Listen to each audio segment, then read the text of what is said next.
What's going on YouTube? Marky C here with another video. Today we're going to be doing a toolbox review, a toolbox tour, and toolbox tool review. This toolbox here is something that's a little different. You know, I didn't get this one from a typical, traditionally, most technicians, auto collision mechanics or whatnot, aviation, they get their tool boxes from the tool trucks, and there's plenty of brands out there. You got Snap-on, it's the granddaddy of them all, your Matco, Cornwell, and then you got Gear Wrench coming into it, and of course Harbor Freight, they have their Icon line. So like I said, there's many options out there. This one I got it from Home Depot. A little background on it, I got it, it's going, I believe, 3 years now that I've had it. Ask me and I'll give y'all my impressions of it, and stick around to the end of the video. Out of one tool that I will buy over and over, which y'all may know already because y'all watched the tool cart tour, and the one tool I regret buying, that like probably my biggest regret. There ain't nothing wrong with the tool, it's just my biggest regret. So stick around to the end of the video and y'all check that out. So go ahead and get started. There it is, guys. That's my full setup right there. It's an 80-inch. Man, it's dirty right now, it's dusty, but body shop, you know. That's what it is. Got it from Home Depot about 2 years ago. It was a Husky 80-inch, and I'll tell you at the end of the video how much it was. But what it came with was a locker, a hutch, and a double bank toolbox. Really, I didn't care for the locker, but the hutch sold me. I really like the hutch. That's, as I said, that's what it looks like when it's closed. And typically on a normal day,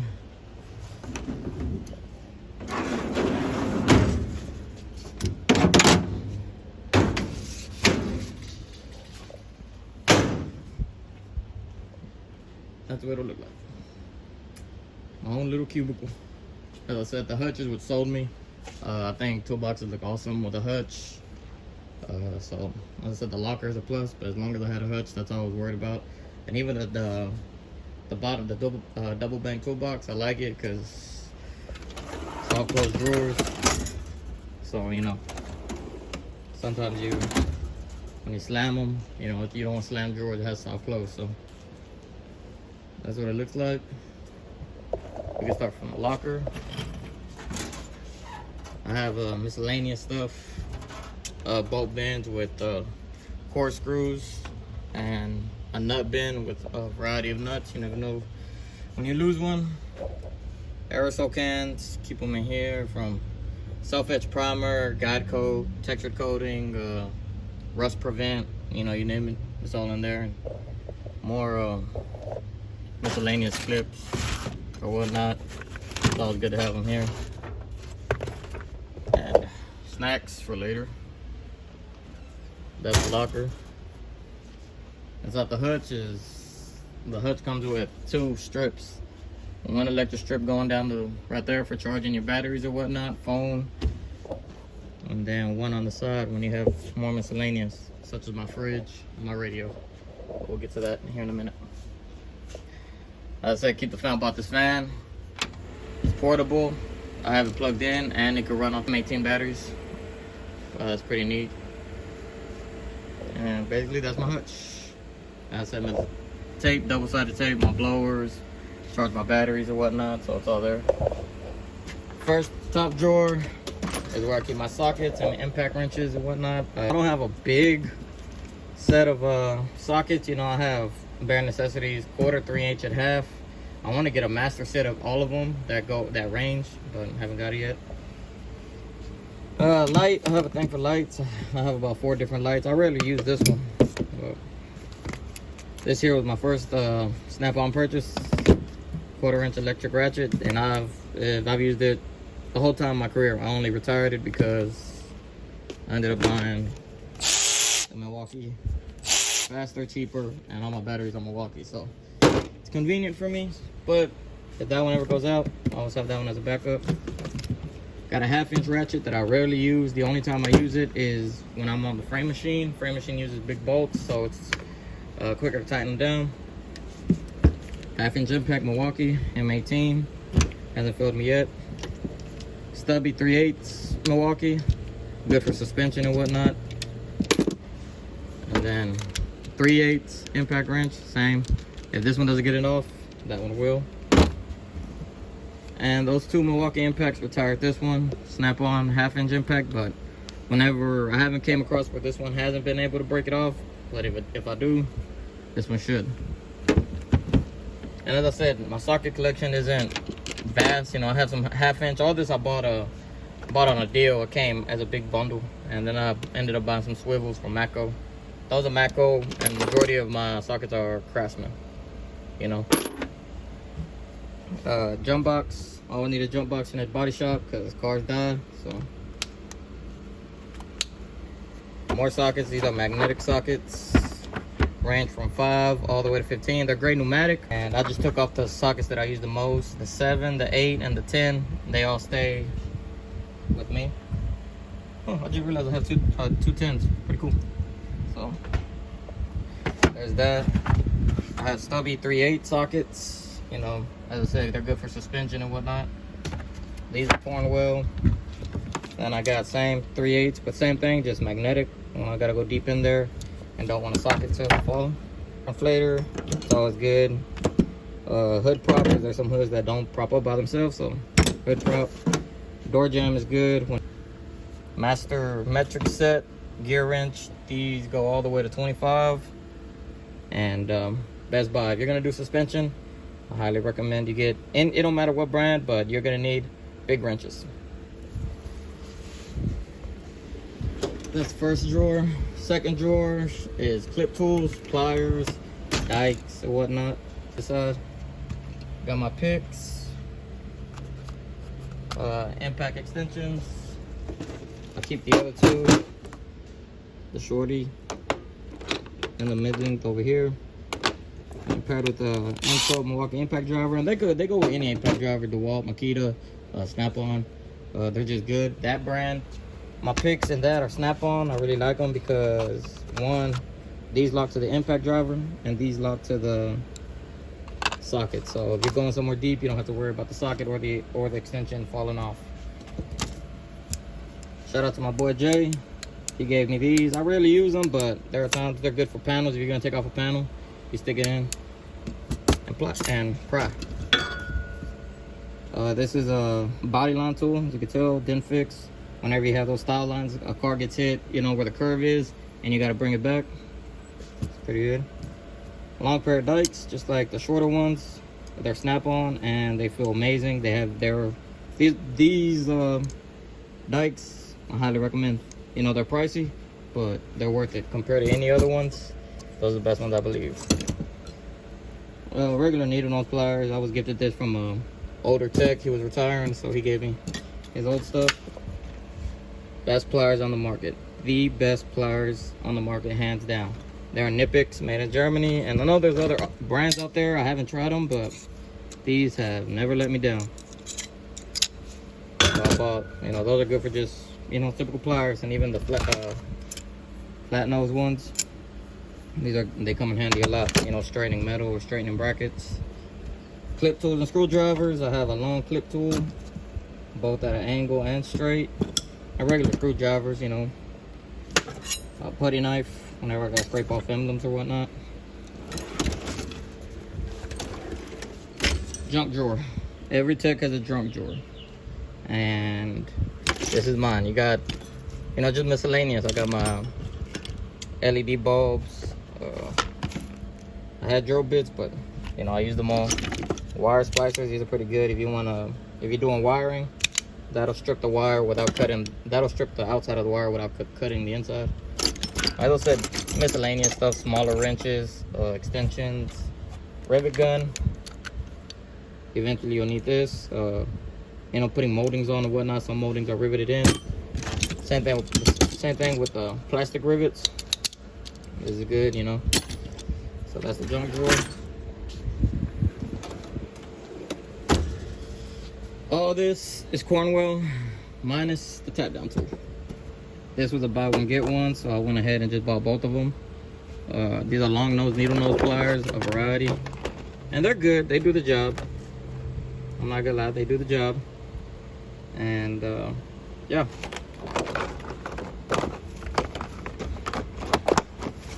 I like having them covered, just keep them clean. And then mini set, as I said, These come with dikes. They're on their own. They do come with dikes, and they're okay. But compared to the Snap-on, the Snap-ons are just, they feel better, they cut better. These you gotta cut like twice. You gotta kind of chew on them. Got scrapers whenever I'm taking apart panels. Whenever I'm scraping, breaking off the seam sealer, or just trying to break off the panel from the welds. So that's for. It's a knockdown tool. Whenever I'm doing body work and I'll have some hot spots, you'll see me use this and this to just tap down the hot spots. It's a PDR tool, but you know, helps the body man out. These are locking extensions, kind of like the same ones that go on the impact driver, but these are for they have a variety for 1/4 inch, 3/8, and 1/2 inch. You know, especially the 1/2 inch. You know, if you're going deep somewhere or whatnot, the locking extension right here will keep it from going anywhere, so your socket's not going to fall or whatnot. And then if you have magnetic sockets, well, then it makes it better. Personal drawer, just keep, you know, burn aid, wash my hands, a couple journals I write my stuff in and whatnot. That's my personal drawer. This is where I have all my cases. Highly recommend this set.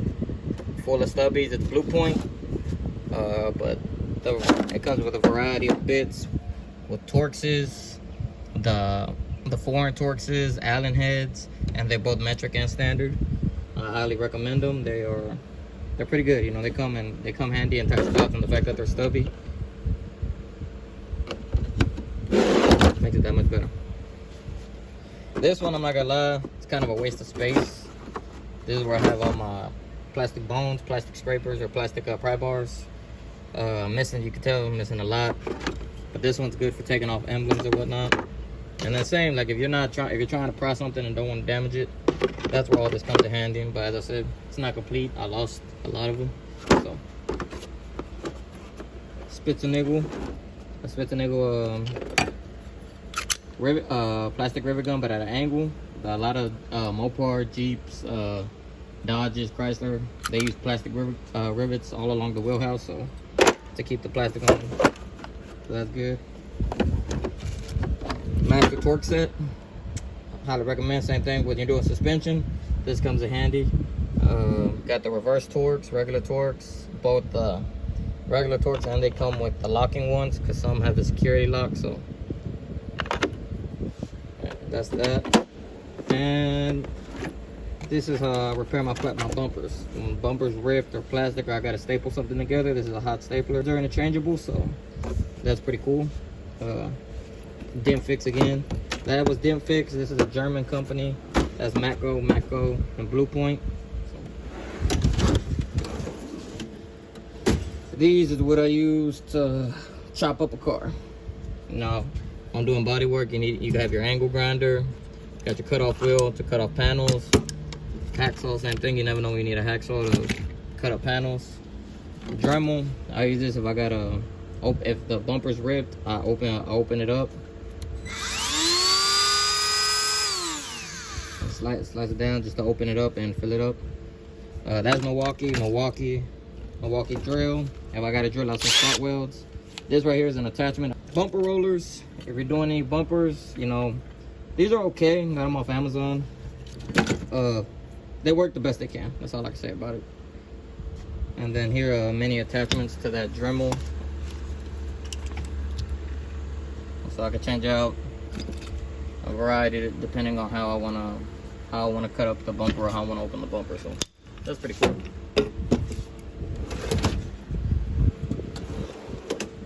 Hammers, dollies, clamps, and pry bars. Missing one, but I always need a big hammer, then a medium-sized hammer. This is it's plastic. I use it if I'm putting together bumpers, and sometimes the aftermarket bumpers are hard to snap into the grills, so sometimes you need a little persuasion, and that's good. And you need I just bought this because it was smaller. You never know when, different applications. And then I have my body hammers. I've had those, and that's the best set. I recommend that set to any beginner tech because you got your door skin hammer, and then you got all your body hammers. So those are pretty cool. Same thing. This is that's Matco I got a Cornwall dolly set. You know, when you're working metal, you're gonna need these. Just, you know, just to have it. I like buying the set, that way I ain't gotta buy them individually. And clamps, you're always gonna need clamps, especially if you're gonna start doing replacing panels. You're gonna need clamps. Pry bars are snap-on. I get from my brother-in-law. Shout out Pete. They're good, you know. They're snap-on. They're durable and pricey. We got a Mako, another pry bar with the adjustable head. Adjusters right there, so this comes in handy whenever I gotta pry open a hood or whatnot. That's the hammer drawer. Sandpaper, blocks, and sanders. Got a mini sander. This is good if you just want to get little spots or whatnot, knock down some Bondo. Regular, this is what I use. Same thing, I use this whenever I'm doing Bondo.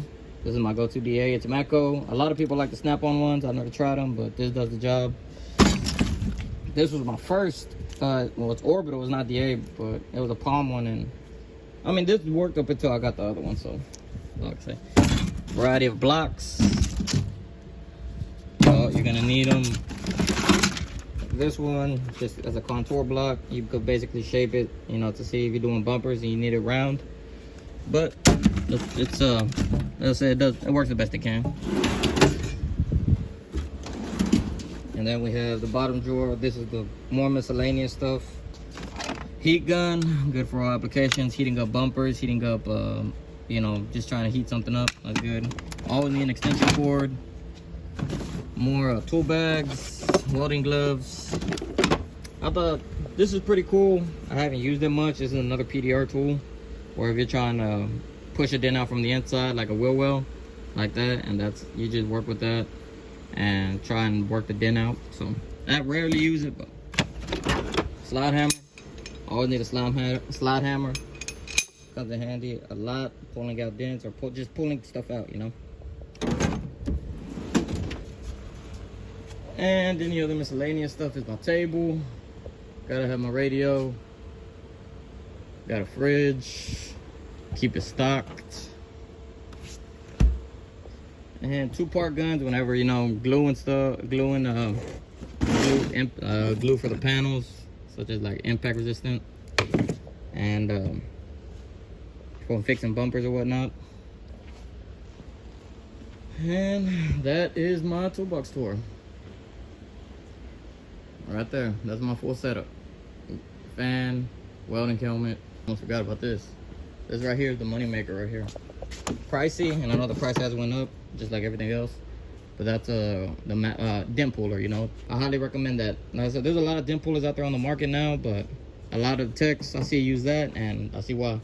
I don't regret buying it, and it's a money maker. You know, if you buy it, you'll make your money back in a month, depending on how much body work you do. So highly recommend that. And I think that's about it. Well guys, appreciate y'all watching, appreciate y'all checking out the toolbox. As I said, this toolbox right here is the best investment. I guess you could say, yeah, that was my top investment. You know, of course I had that little, I lost that little snap-on clip tool.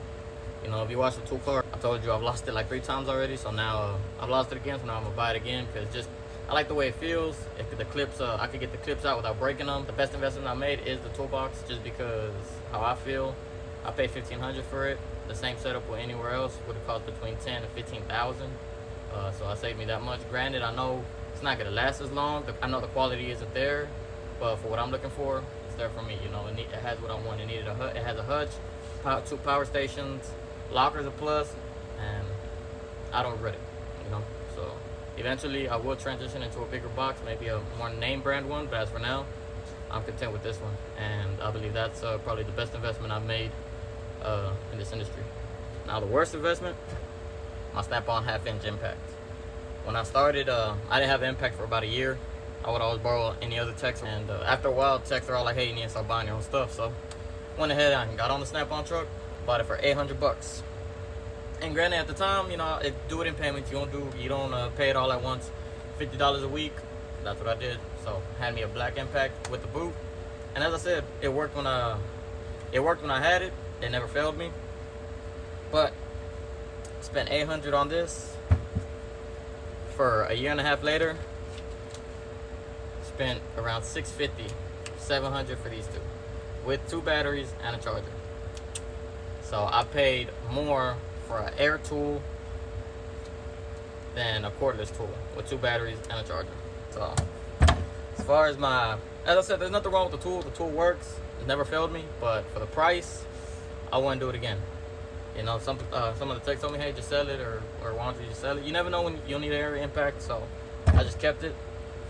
And yeah, that's probably my biggest regret. I mean, I have some other ones, but they're not as pricey as that one. That one right there for an $800 tool, I overpaid big time. But you live and you learn. So that's Marky C. I hope you like and subscribe. I'll try to start producing more content. My 04 Chevy, I'm gonna start doing body work on it here soon. Hopefully by summer, you know, I'll have something lined out. So it's a wrap. So peace.